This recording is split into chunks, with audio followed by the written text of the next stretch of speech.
pengalaman ingin mewawancarai UMKM yang ada di sekitar Usung.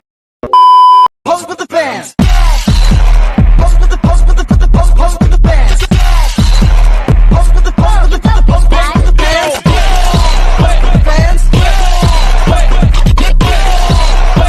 Nah, sekarang kami sedang dalam perjalanan menuju salah satu UMKM yang ada di sekitar Universitas Sumatera Utara, yaitu Bakmi Harazaki. Tepatnya ada di Jalan Harmonika nomor 15, Pasar 1, Padang Bulan, Medan. Yuk ikuti keseruan kami dan selamat menyaksikan. Nah, sekarang kami udah sampai di UMKM-nya, yaitu Bakmi Harazaki, Jalan Harmonika nomor 15, Pasar 1, Padang Bulan, Medan.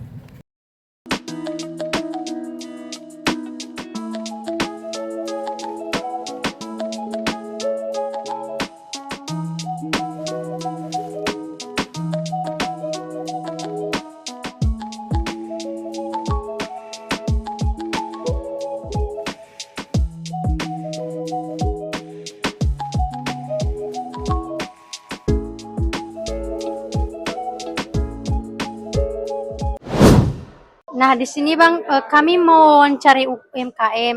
Nah, Abang dengan Abang siapa ini? Ya, terima kasih ya untuk adik-adik yang udah datang di sini. Perkenalkan, nama saya Welfian Sule, akrab disapa WP. Saya juga mahasiswa Fakultas Hukum Universitas Sumatera Utara, Stambuk 2021. Saat ini juga sedang berusaha di tempat ini, di rumah makan Bakmi. Nah, di sini Bang, kami mau bertanya nih tentang UMKM Abang. Bagaimana sih cara Abang memimpin karyawan di rumah makan ini? Bagaimana cara Abang mengambil keputusan? Oke, kalau ditanya bagaimana sistem kepemimpinan, saya sendiri dalam memimpin usaha ini punya latar belakang pengalaman juga. Saya juga merupakan ketua organisasi kepemudaan NIAS di Kota Medan ini. Jadi untuk bonding manajemen organisasi saya bawakanlah ke dalam usaha ini. Bagaimana saya memanajemen siapa yang bertanggung jawab dengan pekerjaannya apa, yang bertanggung jawab untuk melakukan kebersihan siapa, yang bertanggung jawab melakukan servis siapa, yang masak siapa, dan belanja siapa. Semua punya aturan mainnya sendiri. Jadi tidak satu orang memegang begitu banyak peran, sehingga terjadi ketimpangan di antara satu dan yang lain. Ada program kerja di setiap orang-orang yang bertugas di tempat ini. Ya, begitu. Di sini kami mau bertanya dengan selanjutnya Bang. Apa sih tantangan terbesar Abang dalam memotivasi karyawan atau tim dalam bekerja? Oke, sebenarnya saya tidak punya tantangan untuk memotivasi karyawan saya. Karena ini bukan pekerjaan, ini pekerjaan, ada benefit yang diterima oleh setiap pekerja. Artinya motivasi terbesar mereka itu adalah menghasilkan dana dari pekerjaan yang mereka lakukan, sehingga itu bukan tantangan menurut saya, tapi yang menjadi tantangan adalah menempatkan orang dipercaya pada posisi yang dipercaya. Itu tantangan yang tidak bisa sembarangan diberikan kepada setiap orang. Harus memiliki kualifikasi dan kepercayaan kepada tim. Karena kalau dengan timnya saya tidak percaya, nanti akan terjadi perpecahan. Begitulah, makanya ditanya motivasinya, karena tidak ada motivasi. Ini sama-sama ini benar kalau dibilang dia sistem ekonomi, ini kapitalisme. Gitu dia. Selanjutnya nih Bang, kami mau nanya, menurut Abang gaya kepemimpinan seperti apa yang paling cocok untuk usaha yang Abang pimpin ini? Oke, kalau ditanya gaya kepemimpinan, tidak ada satu penelitian yang menunjukkan gaya kepemimpinan mana yang bagus untuk satu usaha. Tidak ada, saya juga tidak pernah mencoba berbagai gaya kepemimpinan, tapi saya dalam memimpin, dalam memanajemen itu semua dengan komunikasi dan bukan dengan tekanan. Karena saya juga ikut merasakan bagaimana melahirkan tempat usaha ini, bagaimana pekerjaannya. Artinya tidak ada sistem otoriter, karena kalau menerapkan sistem otoriter, orang-orang tidak akan nyaman. Orang-orang tidak akan nyaman tentunya untuk datang kepada kita ataupun bekerja dengan kita.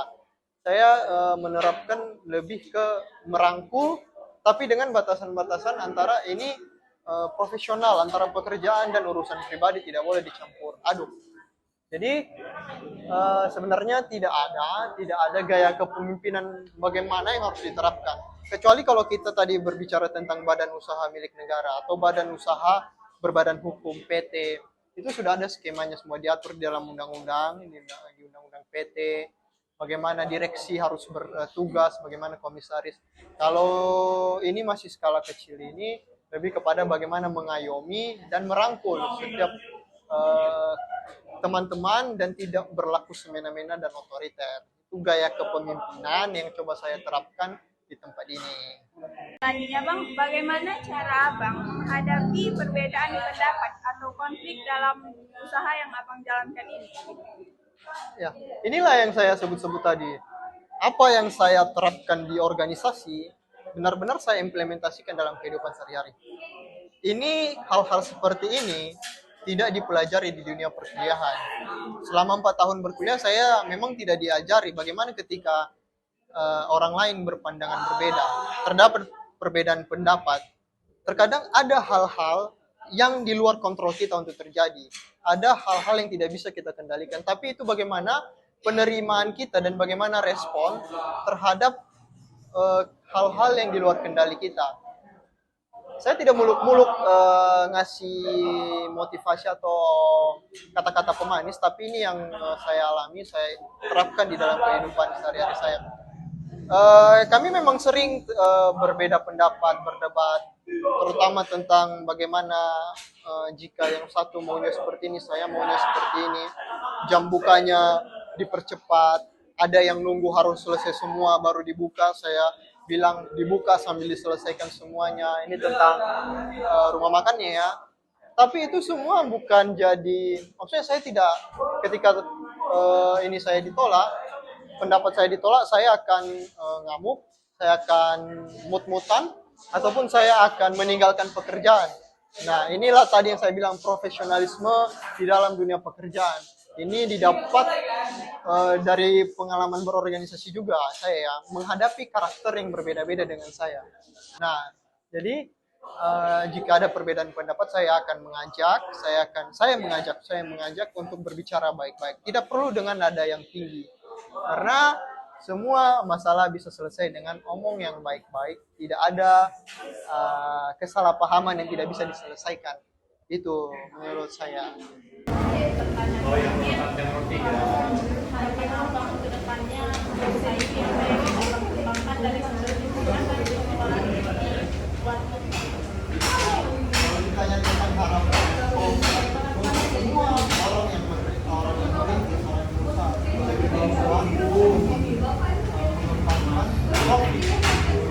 Tempat ini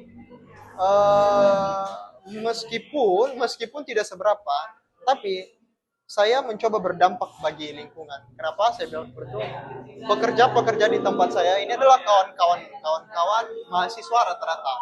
Kawan-kawan mahasiswa. Artinya itu harapan yang timbul, harapan dari saya pribadi adalah bagaimana saya memang benar-benar berdampak kepada orang-orang, teman-teman di lingkungan saya tempat tinggal. Untuk ke depan memang banyak planning yang saya rancangkan, tapi itu semua saya kembalikan kepada Tuhan.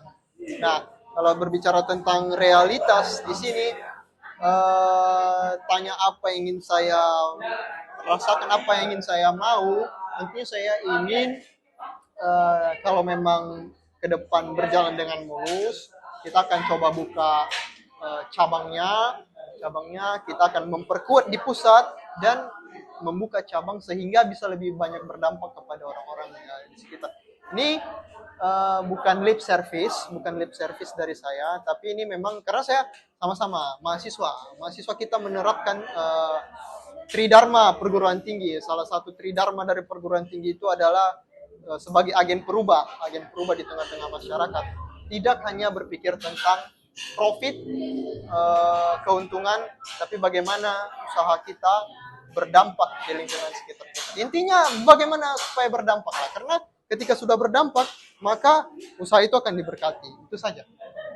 Baik Bang, sekian hasil wawancara kami. Semoga usahanya semakin lancar, omsetnya bisa semakin naik, dan semakin berkembang untuk kedepannya. Dan terima kasih juga untuk Abang yang sudah bersedia meluangkan waktunya untuk wawancara kami. Terima kasih. Sama.